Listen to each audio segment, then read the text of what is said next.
시리라 확신하네. 이런 믿음으로 한 해를 출발했으면 좋겠고요. 자, 오늘 말씀은 요한복음 제 8장입니다. 하나님의 말씀은 요한복음 제 8장 21절부터 30절까지입니다.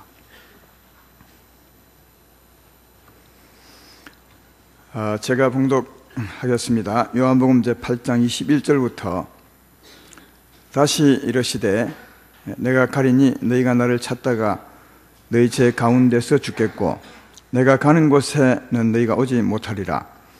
유대인들이 이르되 그가 말하기를 내가 가는 곳에는 너희가 오지 못하리라 하니 그가 자결하려는가.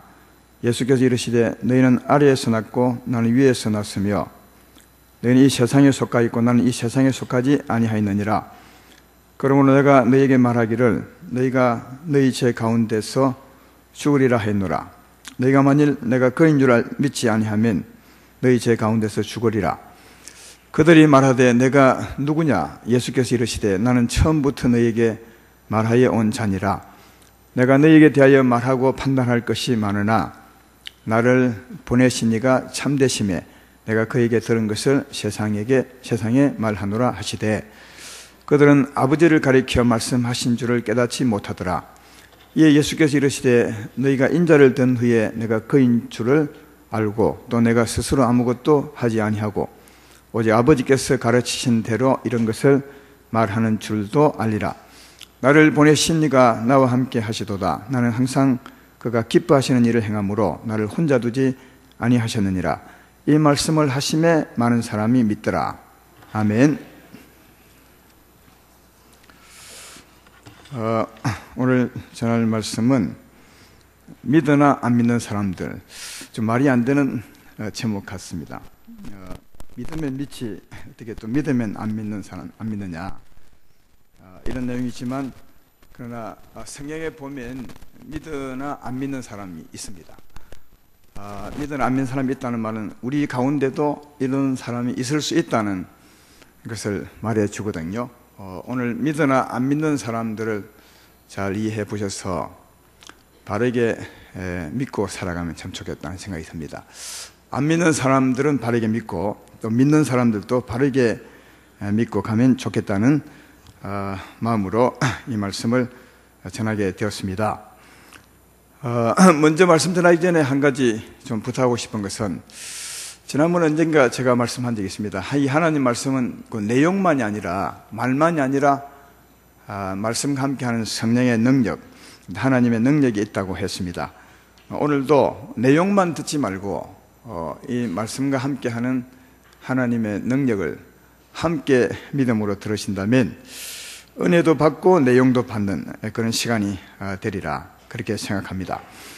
누가복음 17장 11절로 이하에 보면 어떤 일이 있냐 하면 예수님께서 예루살렘으로 가실 때에 갈릴리와 사마리아 사이의 길을 가시다가 어느 한 동네에 들어가셨습니다. 그 동네에 갔더니 10명의 문둥병자가 나와서 멀리 서서 예수님께 부탁을 하죠. 예수님, 우리를 불쌍히 여겨주십시오. 아마 예수님이 자기 문둥병을 치료할 수 있는 것을 믿었던 것 같아요. 그래서 예수께 나와서 그런 부탁을 했을 때 예수님께서 그들에게 말하기를 가서 제사장에게 너희 몸을 보이라 그렇게 말했습니다. 이 말은 내가 너를 치료하였으니 이제 제사장에게 가서 나았는지 안 나았는지, 아마 나았을 것인데 그것을 확인하고 고향으로 돌아가라, 이런 뜻이 됩니다. 옛날 문둥병자들은 그냥 고향으로 못 돌아갑니다. 반드시 제사장의 심사를 검사를 받아서 나아야 집으로 돌아가거든요. 그래서 예수님께서 제사장에게 가서 보이라 이렇게 말씀을 했습니다. 그래서 이들이 믿음으로 가다가 정말 주님 말씀대로 다 나았던 것을 확인하게 되는데 그 10명 중에 한 사람이 나은 것을 확인하고 큰 소리로 하나님께 영광을 돌리고 돌아와서 예수님 발 앞에 엎드리게 됩니다. 감사함으로 엎드리게 되죠.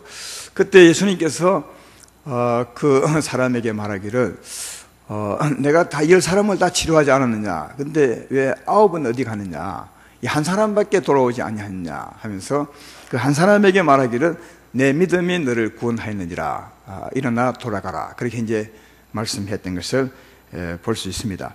내 믿음이 구원했다는 말, 그때 구원은 영생을 얻은 거죠. 네 믿음으로 네가 영생을 얻었노라, 아니면 죄에서 구원받아 영생 얻었노라, 그런 말씀입니다. 그러니까 그때 믿음하고 앞에서 문둥병 치유받기 위해서 우리를 불쌍히 여기소서 했던 그 믿음과는 조금 차이가 있다는 것을 알 수 있습니다. 그 믿음은 병 낫는 믿음이고요.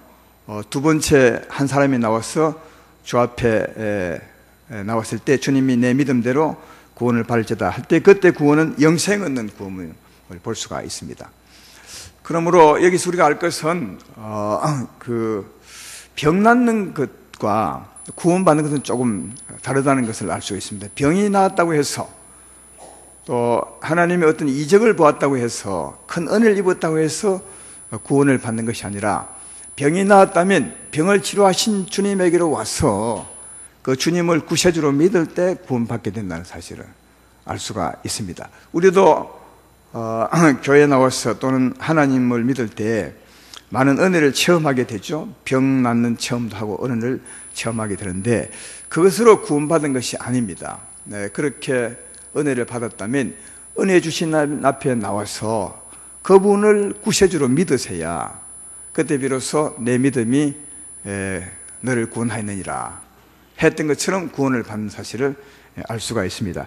예수님의 초기 사역은 보면은 주로 갈릴리 바다 근처에서 많은 이적을 행하셨습니다. 고라신, 베세다, 그리고 가버나움 근처에서 주로 사역을 하셨는데, 주로 많은 병자들을 고쳐 주었습니다. 그 병자들을 고쳐준 의도가 있습니다. 그 의도가 나타난 말씀이 마태복음 11장 20절 24절에 있는데, 제가 한번 읽어보겠습니다. 왜 많은 병자들을 고쳐주었는지요. 이렇게 성경은 기록합니다. 예수께서 권능을 가장 많이 행하신 고을들이 회개하지 아니하므로 그때 책망하시되, 화 있을진저 고라시나 화 있을진저 베세다야, 너에게 행한 모든 권능을 두로와 시돈에서 행하였더라면 그들이 벌써 베옷을 입고 제에 앉아 회개하였으리라. 내가 너에게 이르노니 심판날에 두로와 시돈이 너희보다 견디기 쉬우리라. 가버나움아, 내가 하늘에까지 높아지겠느냐? 음부에까지 낮아지리라. 내가 행한 모든 권능을 소돔에서 행하였더라면 그 성이 오늘까지 있었으리라. 내가 너에게 이르노니 심판날에 소돔 땅이 너희보다 견디기 쉬우리라 하시니라. 권능을 많이 행하신 이유를 분명히 주님이 설명하죠. 권능을 많이 행하신 것은 이 권능을 경험한 사람이나 아니면 권능을 옆에서 지켜본 사람이라도 그 권능을 보고 회개하고 주께 다시 나와서 예수님을 믿게 하기 위해서 권능을 행하셨다고, 이제 병을 고쳐 주셨다고 주님은 분명히 말씀을 하고 있습니다. 우리가 병이 있다는 말은 우리가 하나님을 떠나 죄 가운데 살고 있다는 것을 말해주는 겁니다. 우리 병은 죄로 인한 일종의 저주입니다. 만약 우리가 죄 가운데 있지 않다면 우리 사람에게는 병이 안 생길 겁니다. 병이 있다는 말은 하나님을 떠났다는 것을 말해주고 죄 가운데 살고 있다는 것을 말해주고 있는 것입니다. 그러므로 그 병을 본다면, 우리 사람에게 병이 있다면 우리 인생은 죄인임을 말해주고 있는 것입니다. 옆에 사람이 병 나아도 그로 말미암아 우리 인생이 죄인이구나, 이것을 확인할 수 있으셔야 합니다. 왜냐하면 병은 죄로 인한 저주이기 때문에 그렇습니다. 그런데 그 병을 약이 아니라 말씀으로 고친다면 그는 곧 누구냐 하면 죄에서 구원할 자이심을 아는 거죠. 그 병을 말씀으로 고칠 수 있는 자라면 그는 죄에서 구원할 자임을 알 수가 있는 것입니다. 그러므로 죄에서 병에서 고침 받은 것을 본다면, 권능을 본다면 당연히 어떻게 해야 되느냐면 회개하고, 그리고 예수께로 나가서 예수님이 나를 죄에서 구원할 구주이심을 믿으셔야 되는 겁니다. 그게 마땅한 거죠. 그래서 주님이 권능을 많이 행한 동네가 주님의 참뜻을 이해하지 못하고 회개하지 아니했을 때 안타까운 마음으로 이렇게 말씀해 주고 있는 것을 볼 수가 있습니다. 그러므로 우리가 이런 권능 앞에서 해야 될 것은 어떻게 해야 되느냐 하면, 회개하고 주께로 돌아가서 주님이 우리의 구세주임을 믿고 영생을 얻는 것, 구원받는 이런 믿음으로 죽게 나가 있던다는 사실을 알 수가 있습니다. 이것을 볼 때 아까 10명의 문둥병자 중에 한 사람이 죽게 돌아갔습니다. 큰 소리로 하나님께 영광을 돌렸다고 말씀을 했는데, 그리고 예수님 앞에 무릎을 꿇고 감사했습니다. 뭐한 일이죠? 병 나은 것을 보고 예수께 돌아가 이렇게 했는데, 그가 한 일은 뭐한 것입니까?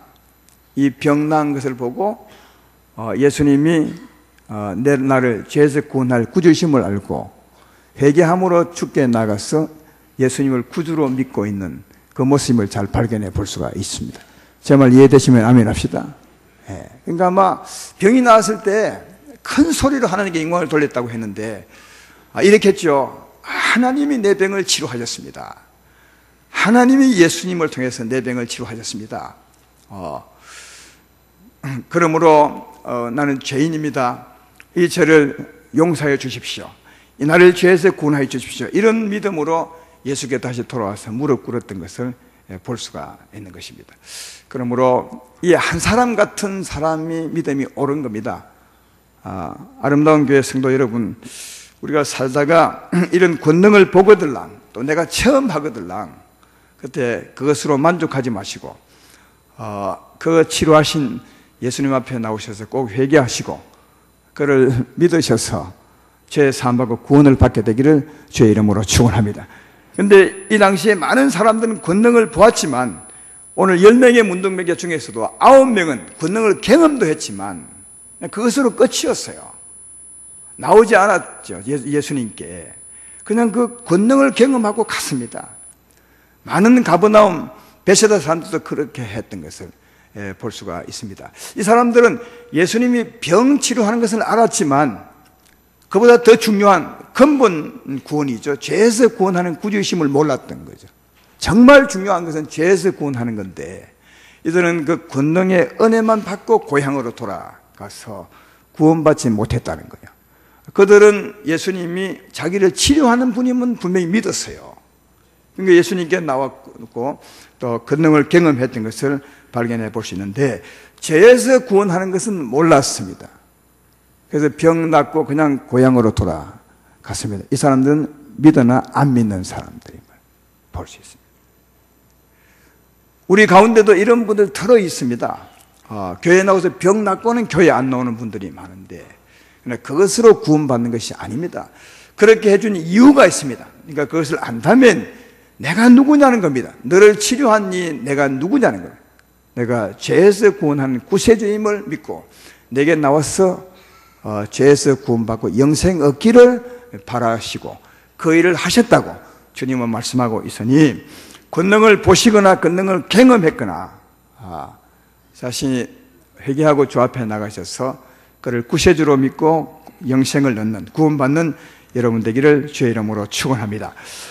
오늘 본문에도 믿으나 안 믿는 사람이 있는데 오늘 본문 마지막 절에 보면 이렇게 기록하고 있죠. 30절에 보면 이 말씀을 하심에 많은 사람이 믿더라 그렇게 말씀을 합니다. 근데 이 사람들이 믿었다고 말하죠. 어떻게 해요? 앞에 이 말씀을 하심에 믿었다고 그렇게 말합니다. 이 말씀은 오늘 본문의 내용들입니다. 이 내용을 요약하면 이런 겁니다. 예수님이 유대인들에게 설명하는, 유대인들과 대화하는 내용인데요. 설명을 하죠. 나는 하나님이 보내신 하나님의 아들이고 너희를 구원하러 온 메시아다. 이런 말을 예수님이 합니다. 그러나 안 믿습니다. 유대인들이 안 믿습니다. 그래서 막 대화를 오래 합니다. 오늘 본문은 짧지만 제가 볼 때는 주님과 대화를 오래 했습니다. 주님이 자기를 설명하는 거죠. 자기를 믿게 하려고 예를 썼습니다. 너희는 아래에서 났고 나는 위에서 났느니라. 나는 하나님이 보내신 하나님의 아들이라. 그래서 내가 하는 것은 내가 하는 것이 아니요 하나님이 보내셔서 하는 일이라. 이런 말을 설명을 해도 못 알아듣습니다.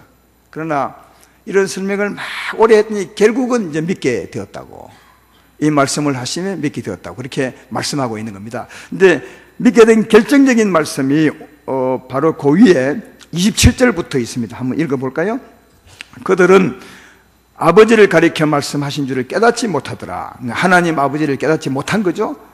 28절 이에 예수께서 이르시되 너희가 인자를 든 후에 내가 그인 줄을 알고 또 내가 스스로 아무것도 하지 아니하고 오직 아버지께서 가르치신 대로 이런 것을 말하는 줄도 알리라.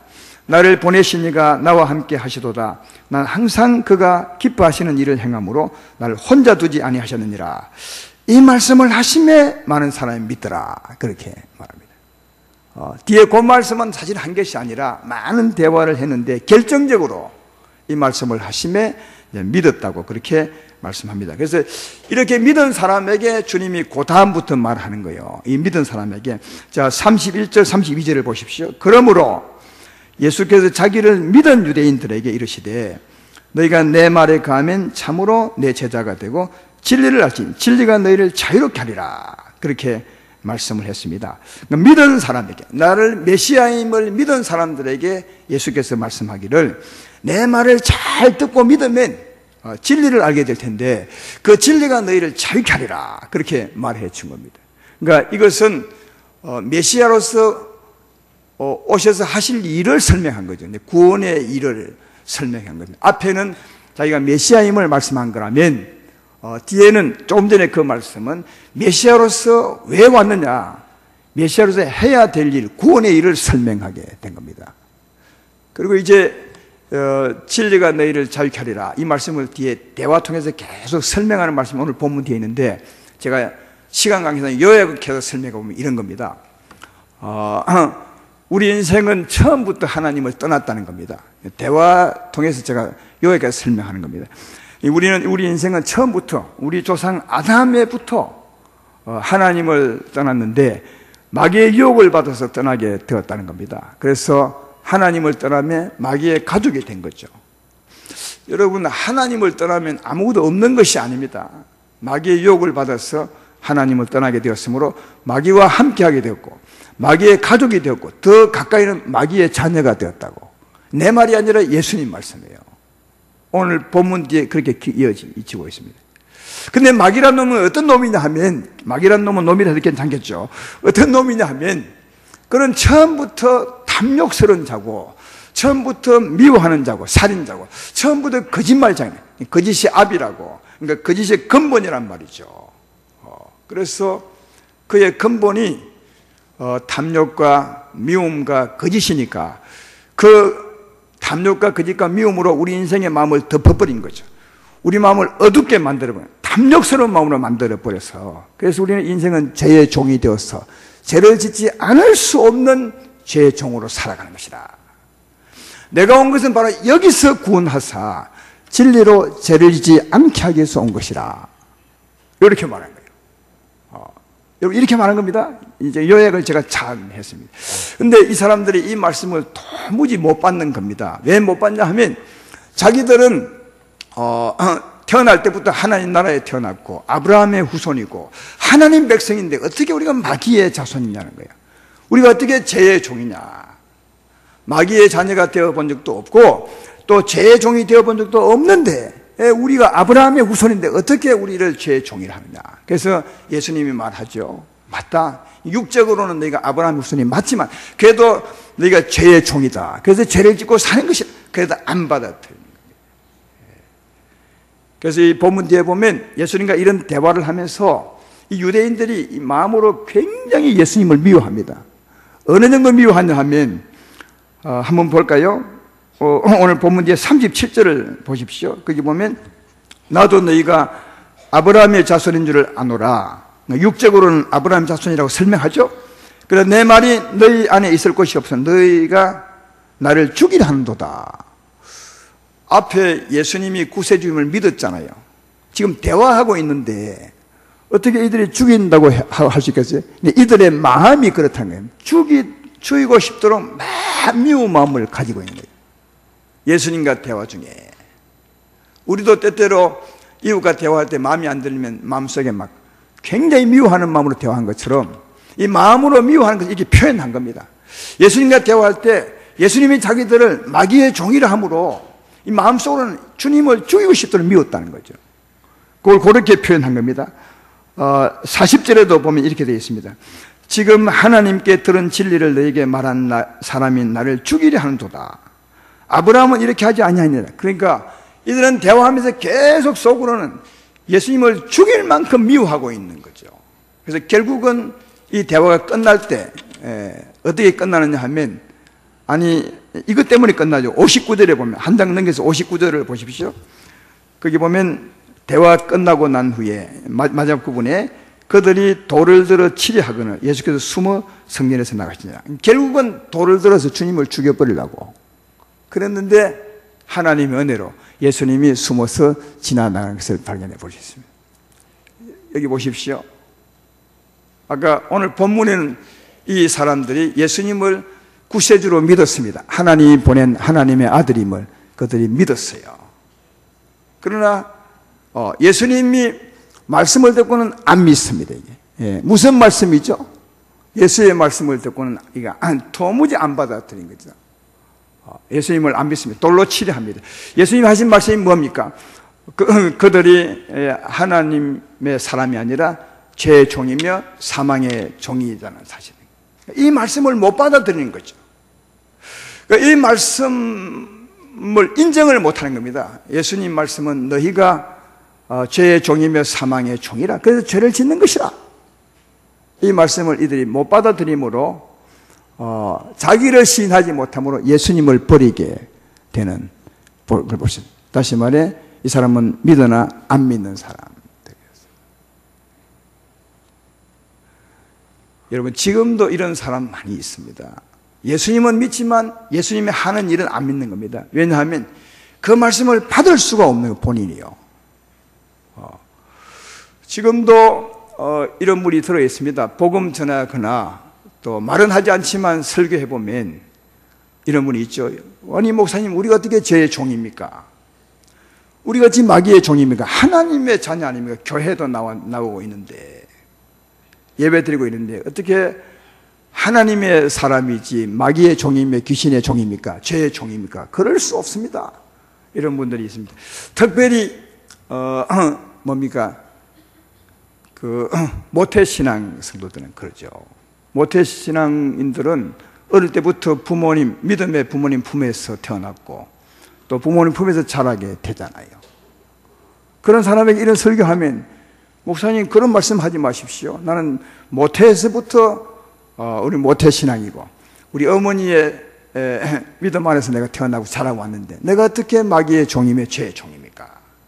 그렇게 말하고, 이런 말씀을 도무지 받지 못하는 사람이 있습니다. 오늘 여기 유대인들도 마찬가지입니다. 똑같습니다. 그들은 태어날 때부터 하나님의 사람 집에 태어났고 자기 부모님들이 하나님을 섬기는 사람들이고 예수님도 인정합니다. 아브라함 자손이 맞다는 거예요, 육적으로는. 그러나 너희가 죄에서 구원받지 못한 것은 여전히 죄의 종으로 사는 것이 아니냐. 지금 우리도 마찬가지죠.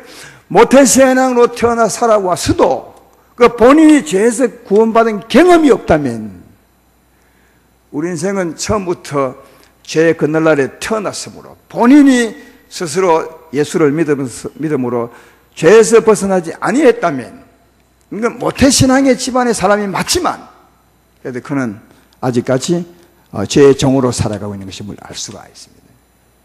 유대인들이 이것 때문에 갈등하고 예수님을 돌로 쳐 죽이려 했던 것입니다. 참 받기 힘들지만 이걸 받으셔야 됩니다. 예수님은 여기서 우리를 구원하러 오셨습니다. 우리 부모님은 믿어서 이미 벗어났지만 나는 아직 그런 경험이 없다면, 어려서 부모님 믿음의 우산의 그늘날에서 살아와서 하나님의 보호를 받은 것은 맞습니다. 우리가 아이를 이제 낳고 그리고 또 유아 세례를 받고 그러면 하나님 앞에 구별하는 거죠. 이 아이는 믿음이 없지만 부모의 믿음대로 하나님의 보호를 받고 하나님의 구별된 은혜를 받고 사는 건 맞습니다. 그렇지만 꼭 기억할 것은, 이가 자라서 스스로 내가 죄인임을 기억하고 스스로 예수 믿음으로 이 죄에서 벗어나는 자 되어야 그가 온전히 죄의 종에서 벗어나 하나님의 사람이 되는 것입니다. 제 말 이해되십니까? 내 부모님이 믿음의 사람이라고 저절로 내가 구원받은 것은 아니라는 것을 예수님도 말씀하고 있고 우리도 잘 이해하고 있는 것입니다.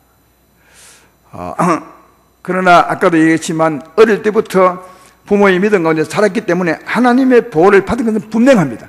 그러나 본인이 죄에서 벗어나 구원받지 아니했다면 여전히 죄의 종으로 살아가는 것도 맞습니다.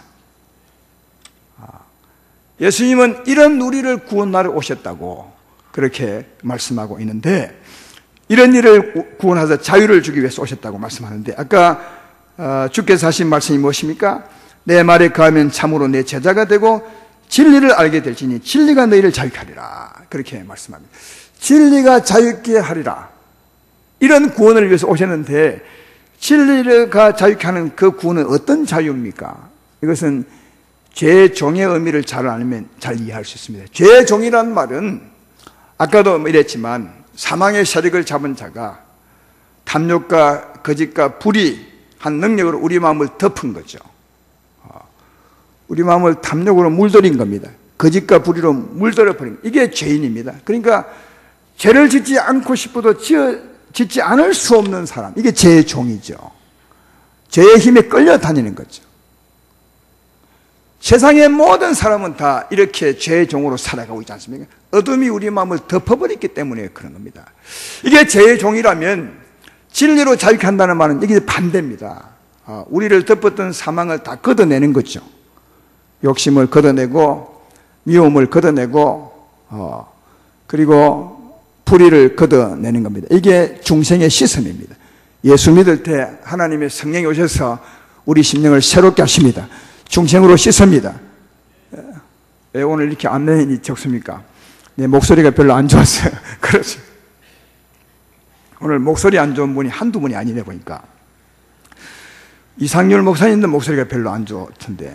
맞죠? 오늘 또 찬양 인도하는 찬양 대원 중에 또 이게 솔로 하시는 분도 목소리가 안 좋아요. 저도 목소리가 별로 안 좋은데 그래도 끝까지 잘 들으시면 좋겠습니다.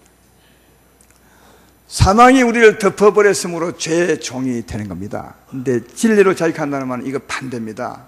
성령이 이 우리 마음을 덮었던 죄를 다 씻어내는 거죠. 탐욕을 씻고 거짓과 불의를 깨끗하게 씻는 겁니다. 새롭게 하는 거죠. 예수 믿을 때 하나님이 이 새롭게 함을 하는 것입니다. 성령으로 오셔서 새롭게 하는 거예요. 그리고 성령의 능력으로 우리를 덮는 거예요. 다시 전에는 죄의 능력 우리 마음을 덮었다면 지금은 진리 성령으로 하나님의 능력으로 덮는 거죠. 하나님의 사랑으로 우리 마음을 덮고 하나님의 의로 우리 마음을 덮고 하나님의 거룩함으로 우리 마음을 덮는 것입니다. 이게 진리로 덮는 거죠. 그러면 자연히 전에는 사망이 덮어서 죄의 종이 되었지만 이제 진리를 덮으면 진리를 따라 살 수 있습니다. 죄 짓지 않을 수 있는 거죠. 이게 진리로 우리를 자유케 하는 겁니다. 다르게 말하면 주의 성령으로 우리 마음을 덮는 거죠. 그러니까 주의 성령으로 우리를 자유케 하는 겁니다. 그러니까 여기 자유는 사망에서 벗어나는 자유가 아니라 죄를 짓지 않게 하는 자유죠. 사랑하는 여러분, 죄를 짓고 사는 게 자유이겠습니까? 죄를 안 짓는 게 자유이겠습니까? 양심 가진 사람으로서요. 세상 사람들은 이걸 잘 몰라서 우리 마음대로 사는 게 자유가 아니냐. 부모님에게 좀 간섭하면 나를 좀 그냥 버려두십시오. 내 마음대로 좀 살게. 이런 자유도 없습니까? 이렇게 말하는데 죄를 짓는 게 자유처럼 말하죠. 그러나 죄를 지어 보십시오. 양심이 있기 때문에 얼마나 힘든지 모릅니다. 어렵죠. 고통스럽습니다. 양심이 없으면 죄를 지어도 어쩌면 자유를 줄 수 있어요. 그러나 양심이 있는 사람들은 죄를 지으면 오히려 억압이 되는 거죠. 그래서 죄의 종이라는 표현을 한 겁니다. 죄를 짓는 것은 마치 종처럼 힘들고 어려운 것입니다. 로마서 1장에도 죄를 짓는 자는 공감이 있나니 그 영혼이 공고하다고 고통스럽다고 설명하지 않습니까? 그것처럼 죄를 짓지 않는 게 자유인데 그건 진리가 우리를 죄짓지 않게 하는 것이다. 성령이 우리를 죄짓지 않게 하는 것이다. 하나님의 능력이 우리 마음을 덮으면 죄를 짓지 아니할 수 있습니다. 이게 진리가 너희를 자유케 하리라. 그 말씀이라고요. 진리 다르게 말하면 성령이시죠. 그래서 고린도후서 3장 17절에는 자유를 이렇게 말하죠. 주는 영이시니 주의 영이 계신 곳에 자유가 있느니라. 그러니까 주의 영이 우리 마음을 덮어야 죄를 짓지 않고 참 자유가 있는 것입니다. 아름다운 교회 성도 여러분, 우리 마음대로 하는 게 자유가 아니라 진리로 말미암아 죄를 짓지 않는 게 참 자유입니다. 그 진리 주의 성령입니다. 성령이 여러분 마음을 덮으면 죄를 짓지 아니할 수 있습니다. 용서하고 사랑할 수가 있습니다. 진리에 따라 살아갈 수가 있습니다. 이게 참 자유라는 거예요. 그래서 주의 영이 계신 곳에 자유함이 있느니라 이렇게 말씀하고 있습니다. 그러므로 주의 성령으로 충만함을 입으셔서 주님을 따라 삶으로 참 자유하게 살아가는 여러분 되기를 주의 이름으로 축원합니다. 또 한 곳에 믿으나 믿지 않는 사람이 있는데 요한복음 12장 42절로 43절에 있습니다. 거기에 이렇게 기록합니다. 그러나 관리 중에도 그를 믿는 자가 많되 바리새인들 때문에 드러나게 말하지 못하니 이는 출교를 당할까 두려워함이라. 그들은 사람의 영광을 하나님의 영광보다 더 사랑하였더라. 그렇게 기록합니다. 이스라엘 나라 중에 관리들은 예수님을 잘 안 믿었어요. 관리들은 유대인들, 율법사들, 바리새인들 이런 사람들인데 이런 사람들은 예수님을 잘 안 믿었는데 여기 예수님을 믿은 결정적인 그 이유가 있습니다. 그것은 예수님이 나사로를 살림으로 죽은 자를 살리게 되므로 그것을 본 사람들이 많이 믿었습니다. 관리인들 중에서도요. 그 앞에 요한복음 12장 9절로 11절에 그런 말씀이 있습니다. 유대인의 큰 무리가 예수께서 여기 계신 줄을 알고 오니 이는 예수만 보기 위함이 아니요 죽은 자 가운데서 살리신 나사로도 보려 함이라. 대제사장들이 나사로까지 죽이려 모이하니 나사로 때문에 많은 유대인이 가서 예수를 믿음이라. 그렇게 말합니다. 이 나사로를 살렸던 일 때문에 정말 큰 일이죠. 그 일 때문에 유대인들 중에서도 관리인들도 예수님을 믿었다고 그렇게 말하는데, 그러나 그 믿은 사람이 어떻게 됐냐 하면 아까 읽었던 말씀 중에는 드러내놓고 말을 안 하는 거예요. 시인을 안 하는 겁니다. 예수님을 자랑도 하지 않고 예수님을 증거도 하지 않고 예수님을 말하지도 않고요. 왜 그랬냐? 출교 당할까 싶어서, 유대인에게 쫓겨날까 싶었어. 근데 그것을 두고 조금 전에 하나님 말씀은 이렇게 설명합니다. 그 사람들은 사람의 영광을 하나님 영광보다 더 사랑하였더라. 그렇게 말해요. 그러니까 여러분, 그렇게 사는 것은 사람의 영광을 위해서 사는, 자기 위해서 사는 거라는 거죠. 그러니까 이런 사람들은 자기 지키려고 예수 믿는 겁니다. 자기 잘 되려고 예수 믿는 겁니다. 하나님의 이름은 안중에 없는 거죠. 그래서 혹시 하나님 때문에 자기가 위태로워지는 어려움이 오면 주님을 버리는 거죠. 자기 영광을 위해 사는 사람들, 이 사람들은 하나님보다 자기의 안위를 위해서 사는 사람들이다. 이 사람들 두고 성경은 믿는 자지만 안 믿는 자라고 말합니다.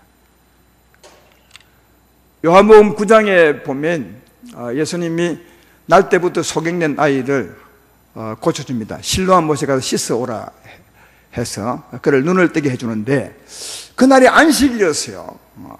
안식일 날은 유대인들 규례에 의하면 일을 하지 말아야 하는데 이 아이가 안식일 날 눈이 난 겁니다. 예수님이 그를 고쳐준 거죠. 그래서 어떤 사람이 이 아이를 데리고 바리새인에게 갔습니다. 이 아이가 안식일 날 눈 고침을 받았다고, 예수라는 사람이 고쳤다고 이렇게 이제 바리새인에게 데려갔더니 바리새인이 아이에게 묻기를 네 정말 소경되었다가 눈 떴느냐? 예, 그렇습니다. 그러면 예수를 누구라고 생각하느냐? 오늘 안식일인데. 그랬더니 나는 선지자라고 생각합니다. 아이는 아주 정직하게 예수님에 대해서 말씀을 했죠. 그래서 이제 바리새인들은 이 아이가 거짓말한 줄 알고 눈 소경이었다가 어떻게 눈을 뜰 수 있느냐? 이건 거짓말일 것이다 해서 자기 부모를 불렀어요. 아버지를. 그러니까 아버지에게 물었습니다. 이 아이가 진짜 소경되었다가 눈 뜬 아이가 맞느냐? 그러면 어떻게 눈을 떴느냐? 하고 물었더니 그 아버지가 대답이 이렇습니다. 요한복음 9장 20절로 22절에 그 부모가 대답하여 이르되 이 사람이 우리 아들인 것과 맹인으로 난 것을 아나이다. 그러나 지금 어떻게 해서 보는지 또는 누가 그 눈을 뜨게 하는지는 우리는 알지 못하나이다. 그에게 물어보소서. 그가 장성하였으니 자기 일을 말하리다. 그 부모가 이렇게 말한 것은 이미 유대인들이 누구든지 예수를 그리스도로 시인하는 자는 출교하기로 결의하였습니다. 그들을 무서워함이라. 그러니까 이 부모님도 이 아이를 누가 고친지 압니다. 예수님이 고친 줄 알거든요. 그런데 감히 말을 못하는 겁니다. 왜 못하냐? 출교당할까 봐. 자기 일을 지키려고 이렇게 말한 거죠. 이 부모님도 믿으나 안 믿는 사람입니다.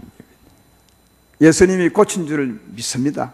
그렇지만 자기 영광을 위해서 자기가 큰 손해를 당할까 봐 이 말을 못하고 있는 거죠. 자기 영광을 위해 사는 사람이니까 믿으나 안 믿는 사람. 그러나 이 아이는 전혀 다릅니다. 요한복음 9장을 한번 읽어보면 이후에도 아이들, 이 바리새인들은 막 위협합니다. 안식일날 꽂힌 사람은 선지자가 아니지 않냐, 하나님 보는 사람이 아니라, 그러면 너는 그 사람을 믿지 말라, 이렇게 막 위협하고 네가 믿으면 출교를 시킬 것이라. 여러분, 그 당시에 출교는 그냥 그 교회에서, 유대교에서 쫓아내는 것이 아니라 동네에서 쫓아냅니다. 아예 동네 못 삽니다. 굉장히 겁나는 일이죠. 근데 이 아이는, 아이라서 그런지 몰라도 끝까지 시인합니다. 아니, 내 눈을 꽂힌 사람이라면 그가 하나님 보낸 사람이 아니고 누굽니까?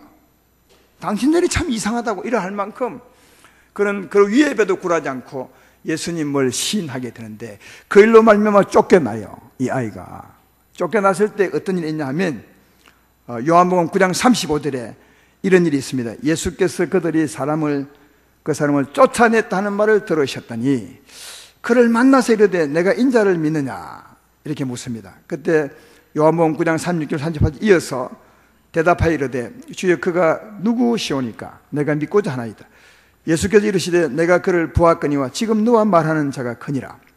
이르시되 주여 내가 믿나이다 하고 절하는지라. 그렇게 되어 있어요.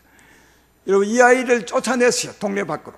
그때 예수님이 쫓아냈다는 말을 듣고 그 아이를 찾아갔죠. 그리고 묻습니다. 나를 믿느냐? 믿습니다. 예수님이 왜 찾아갔을까요? 출교당했다는 소리를 듣고 찾아갑니다. 그리고 믿음을 확인시켜 줬죠. 그러니까 네 믿음이 진짜 믿음이라는 것을 확인시켜 준 거예요.